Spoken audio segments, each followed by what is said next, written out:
Welcome everyone to the Expat Woman Show. Have you ever thought of finding a corporate job in the US? Have you struggled to find one? Are you curious to learn more? I'm very excited today to have Aneri Desai, who's a career coach for immigrants, join me all the way from the US, where I am based. Aneri, welcome to the show. Thank you so much for joining me. And maybe let's just start with learning a little bit more about you. And I mentioned you were in the US, but what brought you to the US? Tell us a little bit about yourself. Sure. First of all, Naina, thank you so much for having me. I have always been a big fan of the platform that you have created and so excited to be here and share my journey. Hello, everyone. Those who don't know me, I'm Aneri Desai. I moved to the US from India about 12 years ago. I came here as an international student to join the business school in Texas. And just like all other expats and immigrants, I had big dreams to, make my family proud and break the, paycheck to paycheck cycle for my family and just give my parents everything that they never imagined. So that was my why I came here. And my initial few years were really challenging because English is not your first language. You are navigating new culture, you are in a new space, you're finding your voice. And then I ended up in a very toxic marriage at the age of 23, which did not turn out how we wanted. So that was an added pressure. Okay, what do I do? How do I pick up the pieces in my life and restart my life from scratch in a foreign land where I don't know many people, I don't know the culture? So it was an added pressure, in addition to being an international student looking for a job. Wow, what a story! I mean, and I didn't. I mean, you were on the Expat Woman Summit, but I'm always learning from my network of expat women. So thank you for sharing that and being so vulnerable and honest about your journey. Because as you said, it's not easy navigating another country, and as you just shared, you had several challenges not being able to speak the language, and then you also were in a toxic marriage trying to find a job. And I know today you have huge success, and not only have you achieved a lot of success, but you've also helped I think 250,000 plus women, immigrant Uh, women. yes, we have a community of 70,000 people, and I have personally worked with almost 400 mentees now. That's fantastic. That's really fantastic. So let's talk about first on the corporate job. So did you initially so you went to school, business school here. I'm assuming you were you a single mom, and then No.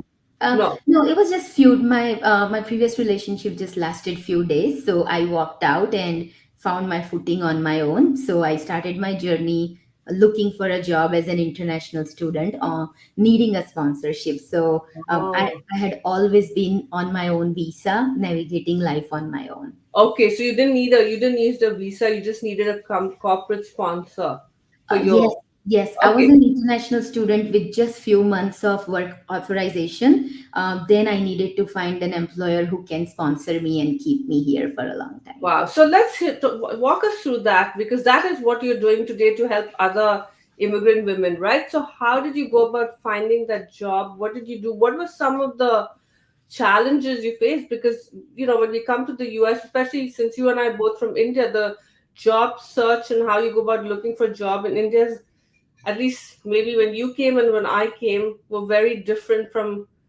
Maybe it's changed now. I have no idea, but we had like many pages of resumes, and it was even the interviews were conducted very differently. So, what were some of the challenges you faced, and then what was something you did right to get that corporate job? Yes, yeah, that's an interesting question. I think my biggest challenge was how do I stand out from the crowd? Um, there are so many talented people in a local market already available. Why would somebody see my application, hire me against all the odds, and also invest $15,000 to keep me here. So there were many odds against me at that time as an immigrant or international student. So I think my biggest challenge was, how do I stand out? My experience was limited before I moved here, so I only had couple of internships, short internships under my belt. So just biggest challenge was, I don't know how to get started. I don't know what to do. I don't know how to present my profile.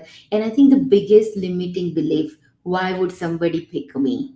I'm just an average candidate in compared to all other people. So and then the second challenge was so much noise, in terms of like, I had so many friends, so many well wishers who wanted to genuinely help me, but there were so many conflicting advice that I was getting every day. Okay, is it a 3-page resume, 2-page resume, or 1-page resume? Do I apply online? Do I apply only one role? Do I apply 3 4 roles to keep my doors open? So they were like, I was swirling every day. I'm like throwing everything on the wall and see what sticks. So too much noise and not a step by step guidance was my another challenge. Wow. So then, how did you overcome those? Was it just, as you said, it was like throwing spaghetti on the wall and hoping something would stick? So was it, is that how you got the job, or did you like kind of devise a strategy, or did you go to YouTube to learn some techniques? Like, what was that job you got, and how did you get it? So, what really worked for me, Naina, was um, um, eliminating all the noise, stop listening to every single person who wanted to guide me or help me, and I started learning from my own rejections. I started asking for feedback. Why did they reject me? If there is any room for improvement. You don't get feedback always, but I look at feedback as a gift. Anything somebody can tell you why they didn't pick you over somebody else. So that was one. And I think the biggest needle mover was, I started looking for people who were in my dream companies, in my dream role. So I started looking for people who had international background, very similar profile as mine, and they made it to where I wanted to go. I started connecting with them, ignoring all other noise. Okay, she made it there where I want to go. Let me check with her what worked for her. What did she do? I think the golden question I ask everyone during my job search journey is, how did you get to where you are today? How did you land this business analyst role at XYZ company? And not everyone was readily available to share it, but those handful of people who shared with me, game changer for me. Step by step, I started getting advice from people who are already one step ahead of me, who are already in my shoes, rather than randomly consuming information from Facebook or YouTube, or people who do not share the similar journey as mine.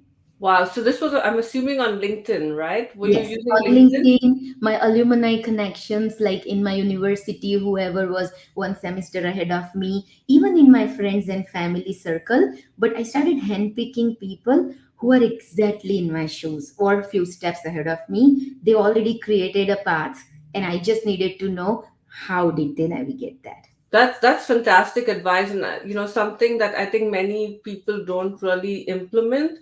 And which would have been a question further down the road when when I was asking her what can other people do. But I'm so glad you shared it here that you follow that, because I am also a LinkedIn coach besides being the founder of the Expat Woman, and I tell people that LinkedIn is a gold mine if you know how to tap into it. And as you said, maybe only a handful of people answered your request to do. I'm assuming you said informational interviews or whatever, and most of them maybe they ignored it, but those few people obviously shared some very valuable tips, because you got your, I'm assuming, your dream job. Before we go further, I see there are a bunch of people watching, so people want to just jump into the comments and let us know where you're calling in from. If you have any questions for Neri as we go through this interview, or you want to add something, go ahead and do that. Don't be shy. You don't have to come on camera. We just have comments. So, but I've noticed someone already gave you a thumbs up. It's streaming on the Expat Woman Facebook page, on LinkedIn, and on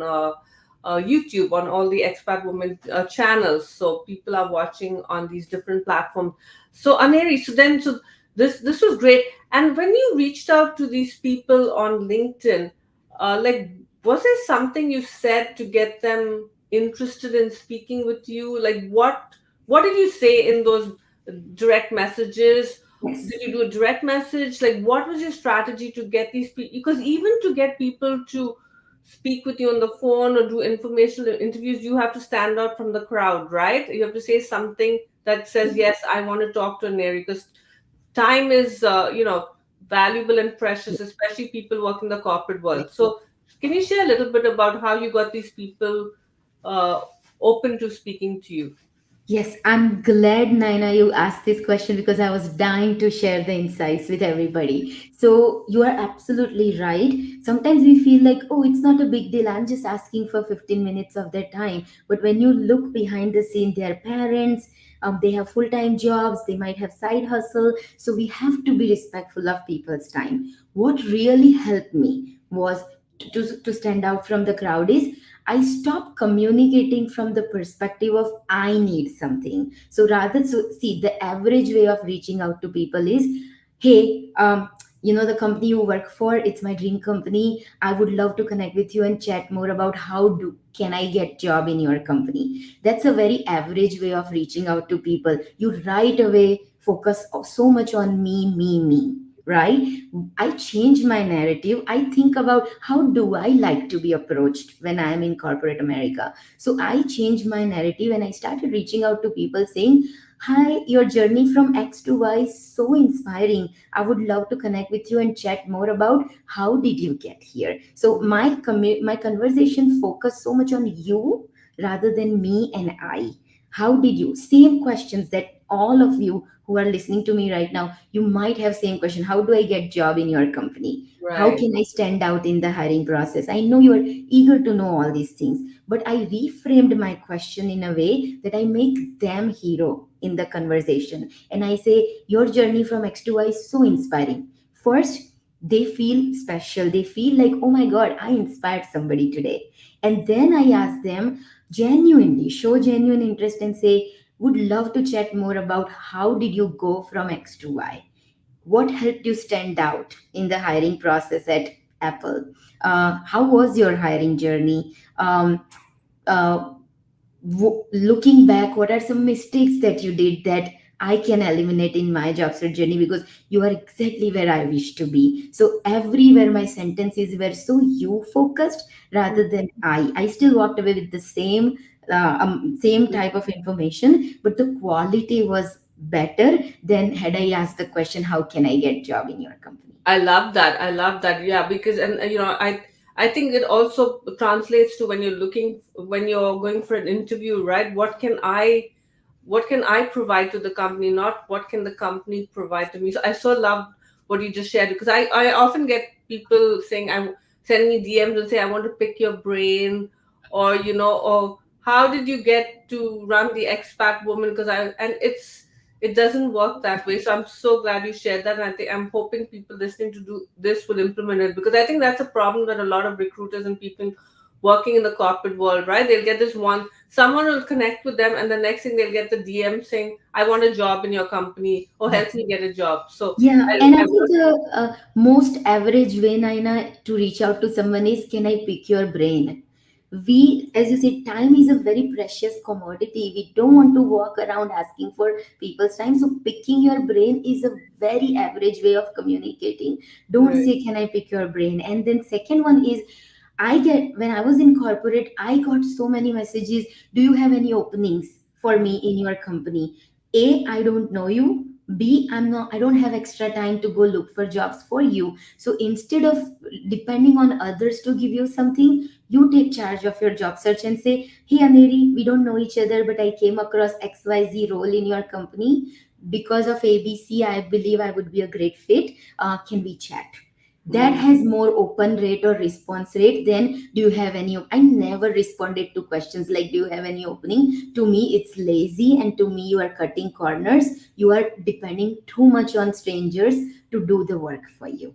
Fantastic, beautiful. That is such valuable information. So hopefully people will implement that, because I think that's the biggest problem right now with a lot of people looking for jobs. It's like not doing the work. I want to work at Google, so I'll just connect with someone at Google and say, "What do you have for me?" So I love that. So let's. So Yes. what? what was the corporate? What were the corporate jobs you did? Was it one job? Did you work at several companies? And let's talk about that, and then we talk about how you transitioned into being a career coach for immigrants. Yeah. Yes, yeah. I think I stopped counting after I hit 270 rejections for my applications. So pretty soon after hitting 270, I got my very first corporate interview. I didn't do internship, I didn't do on-campus job. So this was pretty much my first opportunity for an interview. So I knew I was running out of time, clock was ticking. I knew I needed to do something. So I made the most out of that one interview that I got. Step by step, I started showing them value. What really helped me stand out in that interview was I celebrated my global exposure. That really set me apart from all the 800 applications that they received. I showed them how I had worked in India, I had worked in UK, and I also studied in US. So they really loved my global exposure. And later I became very good friends with the hiring manager. So I found out that really set me apart. So anybody who is expat, immigrant, identify themselves as international candidate, please celebrate your global exposure. That's something can really help you stand out. First of all, I just want to acknowledge Sindhu, who just said my two favorite people love hearing Aneri's expertise. So, yeah, Sindhu is part of the Expat Woman membership, and she was on my show a couple of months ago. It's great that both My of you gosh. are connected, and I'm not surprised because you two are pretty amazing women helping folks get jobs. So, I love it. Aneri, again, another very powerful tip because a lot of people hide that they're immigrants, Hmm. expat, whatever you call it, because they feel if I don't have that global, if I share that I've worked in another country or I'm from another country, then it's going to go against me. And you used it to your advantage. And that's what I always tell, I'm not a job coach, but because I work with the expat community, I do tell them you need to actually really use your global experience to stand out from the crowd, especially if you're bilingual or trilingual. Like in your case, you said you maybe English was not your first language and you might have had to learn a lot of it because I know Gujarati is such a beautiful language. You actually don't need to speak any other language. In fact, the interesting fact was my father was posted in Gujarat when I was really young. I think I was maybe a year or less. So Gujarati was the first language I spoke because I had like a nanny who only spoke Hmm. Gujarati. I don't Hmm. speak it anymore. I forgot it, but I think it's such a beautiful language. I'm sorry for that digression, but I just wanted to tell you that. So yeah, but the global experience is so important, showcasing that. And as you said, you didn't even have much work experience. You just had internships and you Yes. had studied, but even then you used it to your advantage. So Yes. I think that's really cool. So yeah, so then you got this corporate job. You worked there.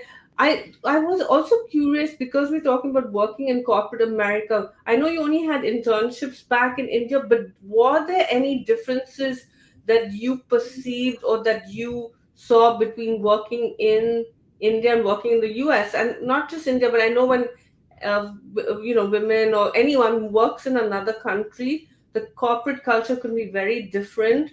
So, what were some challenges you faced, and then how did you overcome them, or how did you kind of, assimilate into the workplace? Yeah, I think I had a very brief experience working in India and UK in my internships. But UK one was very brief, so I'll focus more on Indian work culture. So at least whatever my limited exposure was, one, I think for me getting those internships work was comparatively easy because I knew somebody in C-suite somebody who was on who was a C-suite executive who vouched for me, and I landed both internships without even an interview. So that was the biggest difference that I noticed here, that even if you are CEO's strongest recommendation, you still go through the hiring process. So that was my very first difference that I noticed. Second one was, the how the hierarchy works in India is like the more senior you are, the more powerful voice you have in the team or on projects. One thing on the contrary I saw here is I was hired in a Fortune 500 company as an entry level position, but I had the same uh, like visibility or the voice as anyone who would have it as with 10 years of experience. Like everybody was treated equally, at least the teams I was part of. So I never felt like I'm the newest team member, or oh, I don't have a lot to say, or I'm least experienced person on the team. Like team asked for my opinion all the time, and everybody, I felt like I was treated equally, as somebody with 10 years of experience at work. So I love that. And I think that maybe things again have changed in India now. I agree. I did work in India before coming to the US, and there was that hierarchy. There was also that sir and ma'am kind of culture where, mhm. you can't call your supervisors or bosses or seniors by their first name. And I love what you said, that you can, share your voice even if you're, starting off the job. I love that. And I'm sure in knowing whatever I know about you now, I'm sure you shared your voice and shared your opinions, and that's why you were so successful. So let's talk about your transition into becoming a career coach for immigrants. When did you decide you want, or when and why did you decide to leave the corporate world and start your own business? Uh, Yes. when did you have that aha moment? Yeah, that was an interesting journey. So I spent 8 years in corporate America, Fortune 500 companies. Started as an entry level business analyst, and then started climbing ladders. My last role was leading whole program, like leading program, multi-million dollar programs. And one day, I just felt like, I got lucky at least to get my first break. What I accomplished as a new grad struggling to find job and landed in Fortune 500, of course it was hard work, but I also feel like I was at the right place at the right time, and that really gave me that kickstart in corporate America. So 8 years later I realized that I probably got lucky that I got a very strong head start. But what about other immigrant women? What about other experts who are incredible? They just don't know how to stand out. So that was my motivation. And also, as I said, when I walked out of toxic relationship, I felt so helpless. I was financially dependent on others, I was emotionally dependent on others. So I, that night when I was all by myself at the airport figuring out what to do next with my life, I decided, promised myself that I would make my own path, I would build my own identity, and I'll do something for others so no other immigrant woman ever feel this dependent on their families or whatever situation that is. So that was my why all along. I wanted to do something so everyone is financially independent regardless how rich or how well to do their family is. So combination of these two, like Wow. I struggled myself, and I knew how hard it was for me to get here. I wanted to pave path for others and make their journey slightly, like little bit easier than mine. So I just one day resigned from my corporate and just took that leap of faith and just followed my heart and started this full time. Wow, wow, wow, wow. That is amazing that this was the motivation for you to start. I love it. And I know that for a lot, I mean I made a documentary film some years ago on gender violence among the Indian diaspora in the US and also in India. And one of the issues is when a woman comes here on her husband's visa, whatever. I don't know all the visa stuff, so I don't want to sound too not knowledgeable about it, but I know that's an issue. If they do leave the toxic relationship, they have nothing to fall back on, and that this was part of your motivation to make immigrant women financially independent by finding jobs in corporate America is very, very powerful. So, when you were starting your business, like, did you take any like training, or because it's not easy starting a business if you, I'm assuming, but you have worked miracles, so maybe for you it was like okay, but were you able to like right off the bat start this business? Like, how did people find you?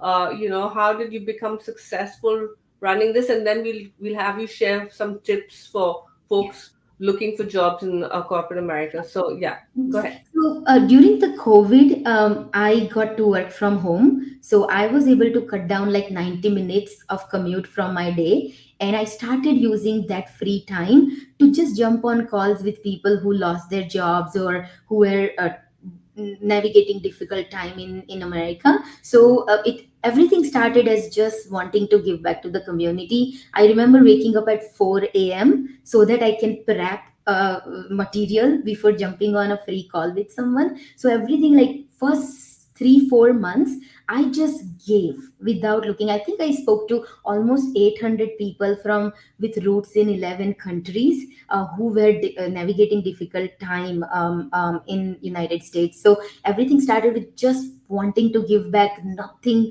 no expectation. And then as I did it more and more, I started getting validation for my skills.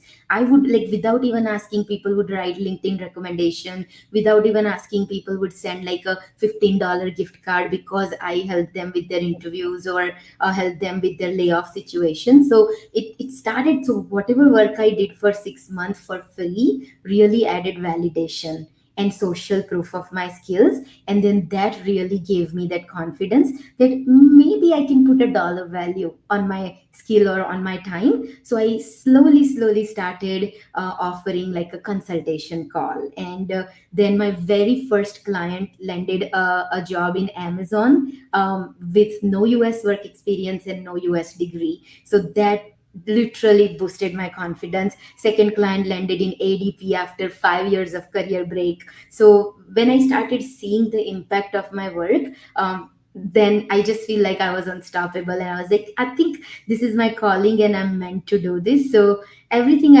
I feel like everything played out exactly how I wanted unknowingly. But there were many coaches who came forward to help me. So far in my 3 years of entrepreneur journey, I have worked with 9 coaches simultaneously, one by one, you name it. But I think everybody played a very special role, starting with my very first coach, Prasha, who helped me find my calling. Oh, why don't you do this? You are really good at giving people advice.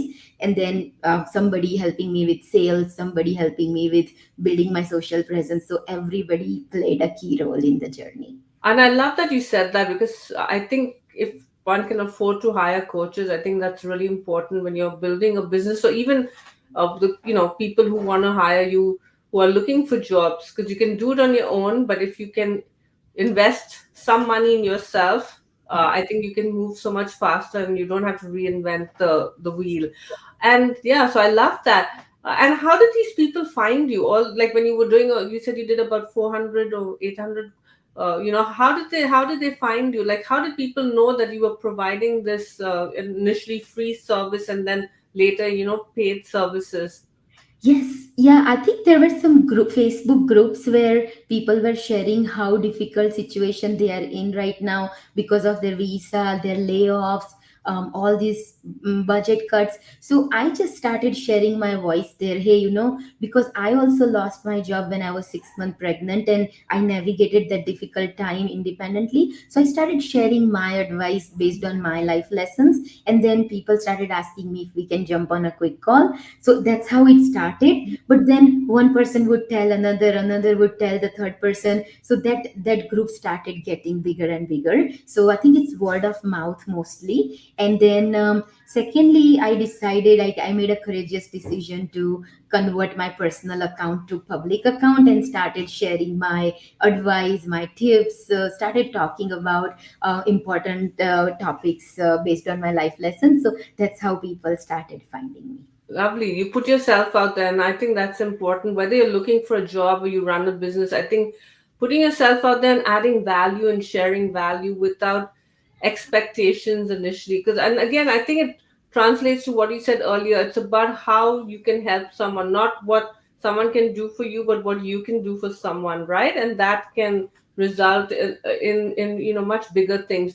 So, in terms of the tips, I know you were going to share some tips for folks looking to get a job in corporate America. So you already shared some strategies when you were talking about how you found a job. So besides those, do you have any additional key tips for job seekers?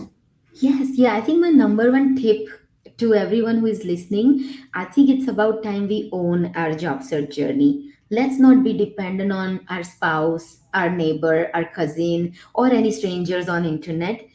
They don't owe us anything. It's our job search, and I think it's about time we own it. So step number one, own it. It's my job search journey. I need to figure out the missing elements so I can get one step closer to my dream job, right?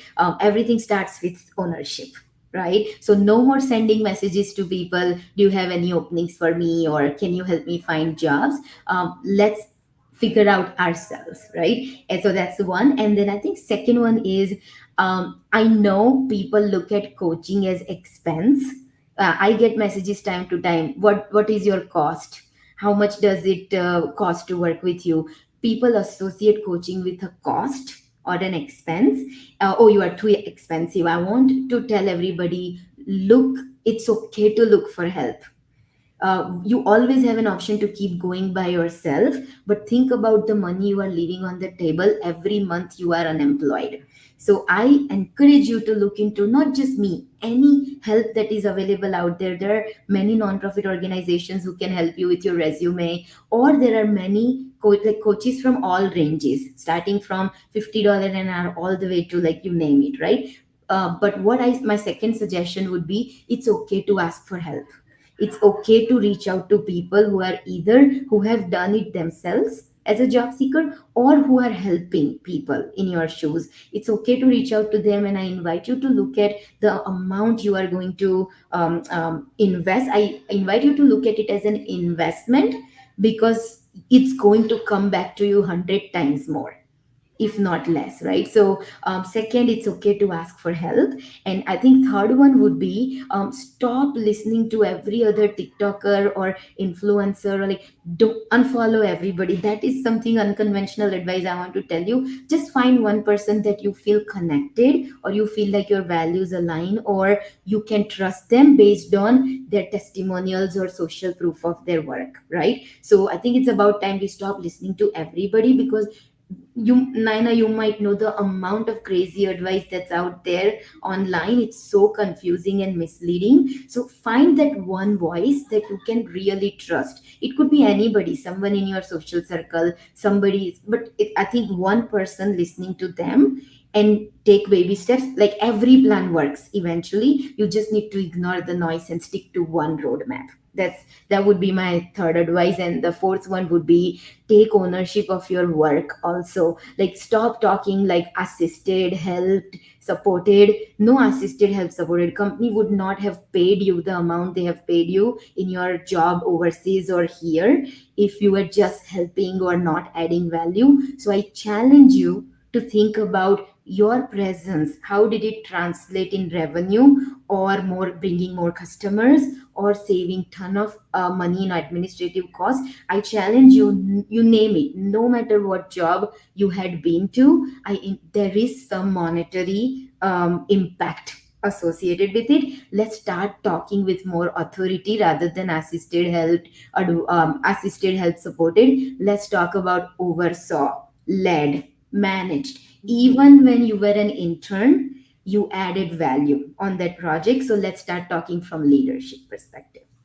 That those are very powerful, especially the last one you said about, because I think if you don't have confidence in yourself, the company is not going to have. And so instead of using very basic words or underserved words, I think using very strategic and specific words. And because again, it's all about what can I do for the company, and if they're excited about what you already provided, as you said, even if it's an internship or even volunteer work, because sometimes people have not had a chance to work and they've come here to study, you can still sell yourself. So I love what you said. And I think also about the shiny objects, right? Because that's another thing with this TikTok and all these social media platforms, or even LinkedIn, that everyone's giving tips and advice, and so many, you're chasing the next shiny object, and especially when it comes to job searches, based on your advices. Just listen to one voice that resonates with you, and that also has, I guess, social proof. Like you, for example, have a lot of social proof, right? Because you've helped so many people. Because there are also lots of uh, coaches on LinkedIn or on other platforms that may not lead you down or up the correct path. So you have to also, I think, be careful about the voice you listen to. So I think having recommendations and, on your case, knowing that they've helped so many people is great proof.